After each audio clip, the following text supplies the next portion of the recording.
Hello बच्चों, welcome to my YouTube channel Hungama of science. हम आपको आज बताने जा रहे हैं कि जो इकाई यूनिट है डाटा एंट्री ऑपरेटर आईटी वाली रोजगार कौशल से। तो हमने जो पार्ट फर्स्ट में केवल वस्तुनिष्ठ प्रश्न आपको समझाए थे। पार्ट फर्स्ट में केवल वस्तुनिष्ठ प्रश्न समझाए थे। इसके बाद पार्ट सेकंड पार्ट में हमने 3 और 5 अंक के क्वेश्चन बताए थे। तो ये आप पार्ट देख सकते हैं, देख लीजिए। तो है लघु उत्तरीय प्रश्न 5 अंक वाले। और आज हम दीर्घ उत्तरीय प्रश्न 7 अंक वाले क्वेश्चन जो भी है उनको समझाने जा रहे हैं। तो आप अपने क्वेश्चन को पढ़ लीजिए। इसमें जो भी आपको दिक्कत आती तो आप हमें कमेंट्स करके भेजिएगा। चलिए, तो पहला प्रश्न हमारा 7वां प्रश्न है कि कीबोर्ड में कितने फंक्शन कीज होते हैं। तो कीबोर्ड में कितने फंक्शन कीज होते हैं? तो कीबोर्ड में फंक्शन कीज होते हैं 12, यानी F1 से लेकर के F12 तक होते हैं। तो टोटल कीबोर्ड में टोटल 12 फंक्शन कीज होते हैं। यह फंक्शन कीज में F1, F2, F3 से लेकर F12 तक अंकित होते हैं। फंक्शन कीज एक कंप्यूटर या टर्मिनल कीबोर्ड पर एक की है जिसे प्रोग्राम किया जाता है, जिसे क्या कहते हैं, प्रोग्राम किया जाता है, ताकि ऑपरेटिंग सिस्टम कमांड इंटरप्रेटर या एप्लीकेशन प्रोग्राम के कुछ कार्यों सॉफ्ट की एक रूप का प्रदर्शन करने के कारण बन सके। फंक्शन कीज टोटल 12 होते हैं। चलिए, फंक्शन कीज F1 का कार्य। तो अगर कंप्यूटर को स्विच ऑन करते ही यह कुंजी दबा देंगे तो कंप्यूटर का सेटअप खुल जाएगा।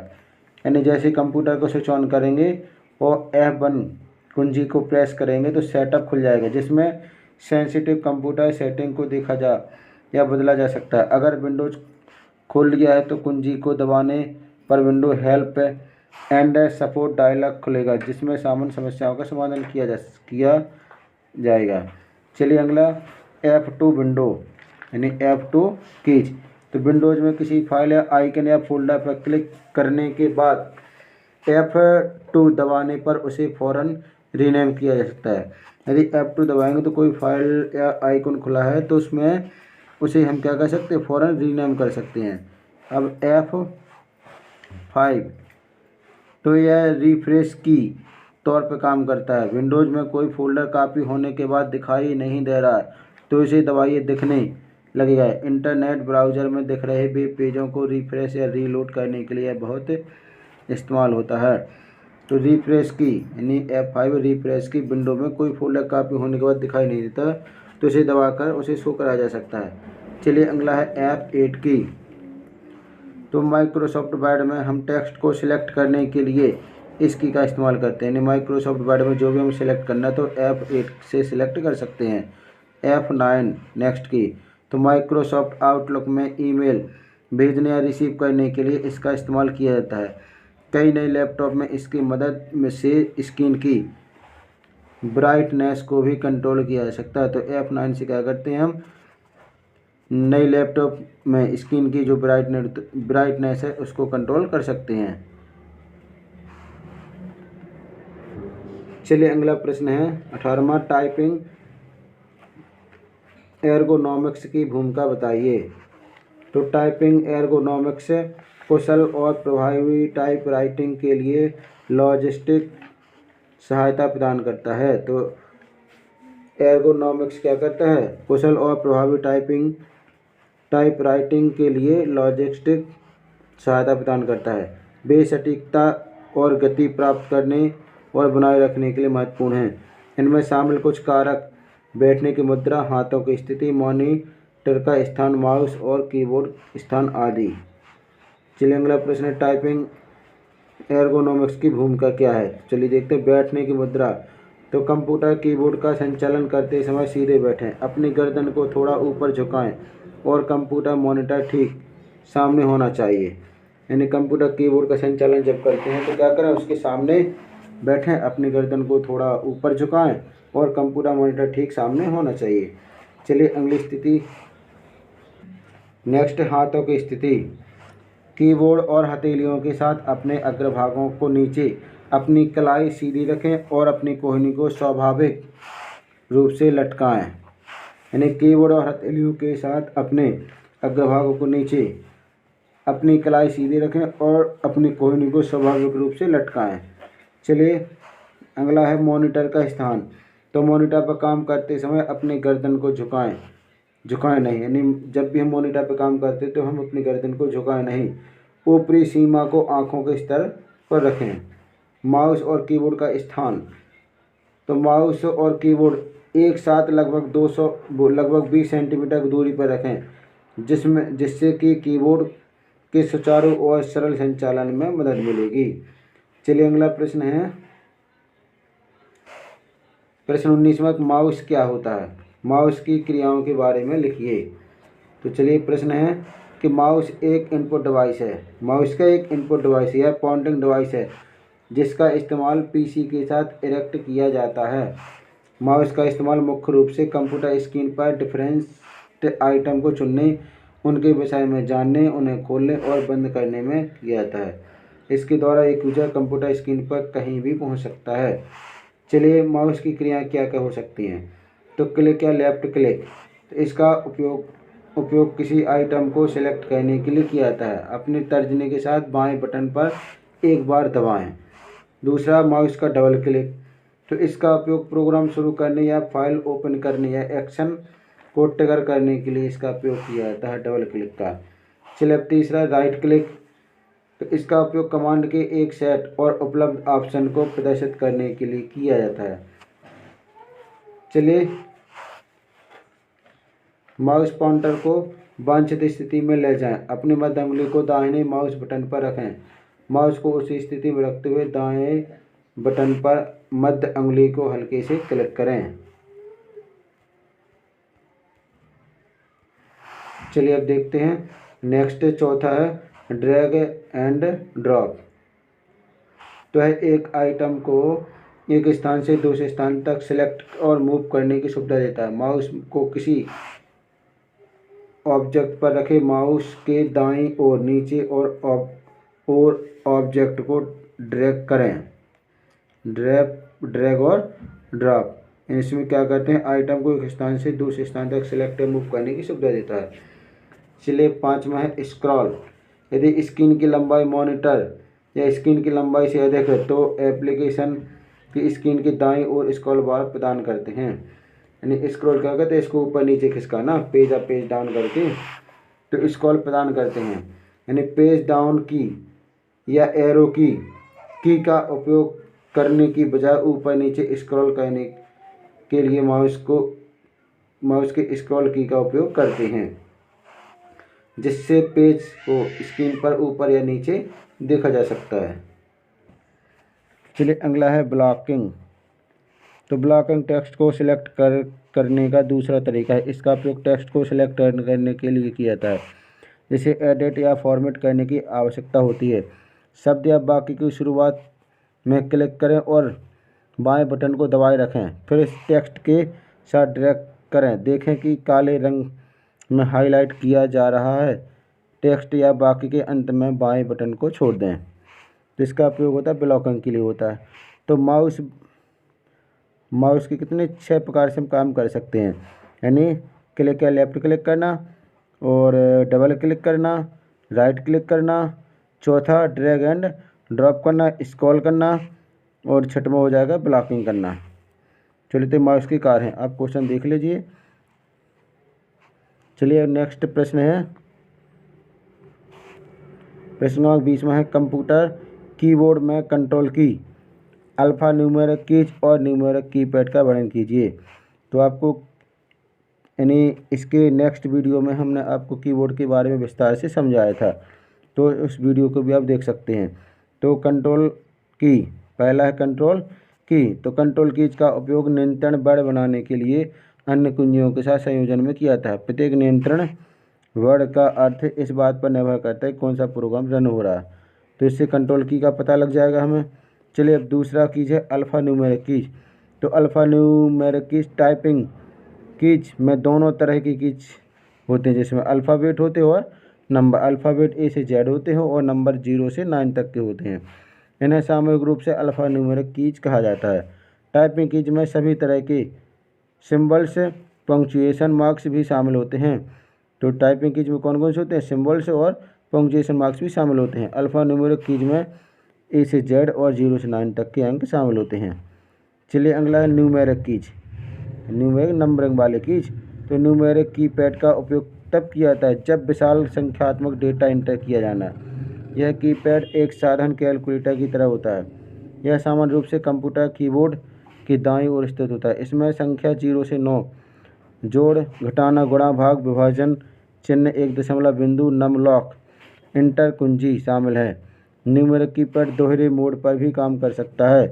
एक मोड पर संख्याओं को प्रतिनिधित्व करता है और दूसरे मोड पर विभिन्न प्रकार की, जैसे कि एरो की, पेज अप, पेज डाउन आदि। नमलॉक दो मोड के बीच स्विच करने के लिए प्रदान किया जाता है। न्यूमेरिक कीपैड का उपयोग संख्या लिखने के लिए किया जाता है। वे संख्याएं कीबोर्ड में दूसरी जगह भी होती हैं, लेकिन न्यूमेरिक कीपैड से इन्हें जल्दी से लिखा जा सकता है। इसके अलावा न्यूमेरिक कीपैड का उपयोग नेविगेशन कीज की तरह भी कर सकते हैं। न्यूमेरिक कीपैड इस्तेमाल करने के लिए नमलॉक को ऑन रहना चाहिए, यानी जब भी न्यूमेरिक कीपैड का इस्तेमाल करना है तो नमलॉक को क्या करना, ऑन रखना है। चलिए अगला प्रश्न है 21वां प्रश्न है, एक सफल कीबोर्डिंग के सुझाव लिखिए। यानी एक सफल कीबोर्डिंग के सुझाव लिखना है।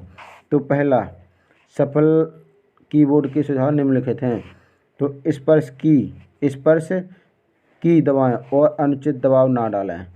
यानी जो की को क्या करना, उसे स्पर्श करना है, स्पर्श करके दबाना है, अनुचित दबाव ना डालें। दूसरा, टाइप करते हुए अपनी अंगुलियों को होम रो पर रखें। यानी जो होम रो होती है कीबोर्ड में, उसके ऊपर अपनी अंगुलियों को हमेशा रखें। चलिए नेक्स्ट है, अपनी अंगुलियों को स्वाभाविक रूप से की पर गिरने दें ताकि प्रत्येक अंगुली पंक्ति के शीर्ष पर क्षैतिज पंक्ति के साथ टिकी रहे। नेक्स्ट, चौथा, अभ्यास करते समय कीबोर्ड को ना देखें। जब भी हम अभ्यास करें टाइपिंग के समय तो हमें कीबोर्ड को बार बार देखना नहीं है। पाँचवा है, लय में समय के बराबर अंतराल के साथ की को दबाएं। यानी लय में समय के बराबर अंतराल में की को दबाएं। छठवां है, टाइप करते समय कोई मानसिक तनाव ना लें। जब भी टाइप करें तो कोई मानसिक तनाव ना लें। सातवां, की दबाते समय की का धीरे से उच्चारण करें। जब भी हम की दबाते हैं तो की का क्या करें, हम धीरे से उच्चारण करें। अगला, प्रारंभिक अवस्था में गलती होने पर धैर्य बनाए रखें। जब हमारी प्रारंभिक अवस्था में गलती होती है तो क्या करना, हमें धैर्य बनाए रखना है। अगला है, सुरक्षित टाइपिंग एर्गोनॉमिक्स, यानी सुरक्षित टाइपिंग करना है। 10वां है, की केवल उनके लिए आवंटित की गई अंगुलियों के साथ दबाएं। यानी जो की है, जिस अंगुली के लिए हम वो निशान बनाएं या किस हाथ से कौन सा बटन प्रेस करना, तो उसी के हिसाब से हम इसका काम करें। चलिए अगला प्रश्न है 22वां, गाइड की से आप क्या समझते हैं, उदाहरण सहित समझाइए। तो गाइड की देखते हैं। चलिए, तो गाइड कीज एक कंप्यूटर कीबोर्ड को कुंजी F और J के बाएं और दाएं हाथ के लिए गाइड कुंजी कहा जाता है। यानी जो आपने कीबोर्ड में देखा होगा, F के नीचे एक लाइन रहती है और एक J के नीचे लाइन रहती है। तो इन कुंजी को क्या कहते हैं, हम गाइड कुंजी कहते हैं। गाइड कुंजी कहा जाता है। गाइड कुंजी वे कुंजी हैं जो कीबोर्ड का उपयोग करके कर्सर को स्थानांतरित करने में मदद करते हैं। यानी इसके द्वारा हम बाकी लेटर्स को भी पहचान सकते हैं। गाइड कीज के कुछ उदाहरण हैं, शिफ्ट कुंजी, इंटर कुंजी, स्पेस बार और एरो कीज। चलिए अगला प्रश्न है, शिफ्ट कुंजी। तो शिफ्ट कुंजी कुंजी पटल पर एक संशोधक कुंजी है जो कि बड़े और अन्य वैकल्पिक ऊपरी वर्णों को टाइप करने के लिए उपयोग किया जाता है। घर की पंक्ति के नीचे की पंक्ति को बाएं और दाएं किनारे पर आमतौर पर 2 शिफ्ट कुंजियां होती हैं। यानी कीबोर्ड में दाएं भी होती है और बाएं भी होती है। तो 2 शिफ्ट कुंजियां होती हैं जिनका नाम टाइपराइटर से उत्पन्न होता है। इंटर कुंजी इसे रिटर्न कुंजी भी कहा जाता है। यह हमारे द्वारा तैयार किए गए किसी आदेश को कंप्यूटर में भेजने का कार्य करता है। चलिए अगला, स्पेस बार कुंजी। स्पेस बार ब्लैक या स्पेस बार एक टाइपराइटर या अल्फ़ा न्यूमेरिक कीबोर्ड में सबसे निचली पंक्ति में एक क्षैतिज पट्टी के रूप में कुंजी है। ये जो अन्य कुंजियों की तुलना में काफ़ी बड़ी है। इसका मुख्य उद्देश्य टाइपिंग के दौरान शब्दों के बीच आसानी से स्थान दर्ज करना, यानी गैप, जो दो शब्द होते हैं उनके बीच में गैप करना है। चलो अगला एरो कीज। तो एरो कीज 4 होती हैं, up arrow, down arrow, left arrow और राइट एरो। इसका उपयोग कर्सर या वेब पेज को एरोज की दिशा में सरकाने या बताने के लिए किया जाता है। चलिए अगला प्रश्न है 23वां प्रश्न, कंप्यूटर कीबोर्ड में कीज के प्रकार बताइए। तो कंप्यूटर कीबोर्ड में कौन से कीज होते हैं? पहला अल्फ़ा न्यूमेरिक कीज, दूसरा कंट्रोल कीज, तीसरा फंक्शन कीज, चौथा नेविगेशन कीज, पांचवा न्यूमेरिक कीपैड कीज। चलिए तो पहला है अल्फ़ा न्यूमेरिक कीज होती हैं, जिसमें अल्फ़ाबेट और नंबर शामिल होते हैं और ये इसमें 0 से 9 तक के डिजिट शामिल होते हैं और ए से जेड तक के अक्षर आते हैं, लेटर्स आते हैं, जिसमें सिंबल और पंक्चुएशन मार्क्स भी शामिल होते हैं। चलिए अगला कंट्रोल की। तो कंट्रोल की का उपयोग नियंत्रण बल बनाने के लिए अन्य कुंजियों के साथ संयोजन में किया जाता है। प्रत्येक नियंत्रण बल अर्थ और बात पर निर्भर करता है कि कौन सा प्रोग्राम रन हो रहा है। चलिए तो कंट्रोल की, कंट्रोल प्लस ए सभी चीज़ों को एक साथ सिलेक्ट करने के लिए, कंट्रोल प्लस पी डॉक्यूमेंट को प्रिंट निकालने के लिए, कंट्रोल प्लस बी टेक्स्ट शब्दों को बोल्ड कराने के लिए, कंट्रोल प्लस सी टेक्स्ट शब्दों को कॉपी करने के लिए, कंट्रोल प्लस बी टेक्स्ट शब्दों को पेस्ट करने के लिए। यानी इतने सारे कमांड हैं, इन कमांडों का हम डायरेक्ट शॉर्टकट के रूप में उपयोग कर सकते हैं कंट्रोल की के साथ। चलिए अगला प्रश्न है 12 फंक्शन की। तो है फंक्शन की एक कंप्यूटर या टर्मिनल कीबोर्ड पर एक की है जिसे प्रोग्राम किया जाता है ताकि ऑपरेटिंग सिस्टम, कमांड इंटरप्रेटर या एप्लीकेशन प्रोग्राम कुछ कार्यों सॉफ्ट की के रूप में प्रदर्शन करने का कारण बन सके। फंक्शन कीज टोटल 12 होते हैं। कीबोर्ड F1, F2, F3 से लेकर 12 तक शामिल होती हैं। Navigation keys. तो नेविगेशन कीज आपको कर्सर ले जाने, डॉक्यूमेंट और वेब पेज को ऊपर नीचे या डॉक्यूमेंट बदलाव की अनुमति देता है। चलिए 5वां न्यूमेरिक की। न्यूमेरिक कीज कंप्यूटर में कीबोर्ड के राइट साइड में कैलकुलेटर जैसा न्यूमेरिक कीपैड होता है जिसमें 0 से 9 तक के अंक शामिल होते हैं और इसमें सिंपली यानी सिंप्लीफाई करने के लिए जोड़, घटाना, गुणा, भाग का चिन्ह भी इस्तेमाल होता है। और जब भी हम न्यूमेरिक कीबोर्ड को चलाएं तो नम लॉक ऑन होना चाहिए। चलिए तो आपको वीडियो कैसी लगी आप हमें कमेंट्स करके बताइए। यदि आप चैनल पर नए हो तो चैनल को सब्सक्राइब जरूर करें जिससे आने वाली वीडियो आप तक पहुंच जाए। आप अपने दोस्तों को भी शेयर कीजिएगा। चलिए अब नेक्स्ट वीडियो हम आपको इकाई 3 डिजिटल डॉक्यूमेंटेशन कैसे करते हैं इसके बारे में आपको विस्तार से समझाएंगे। चलिए वीडियो को रखते हैं। Thanks for watching this video.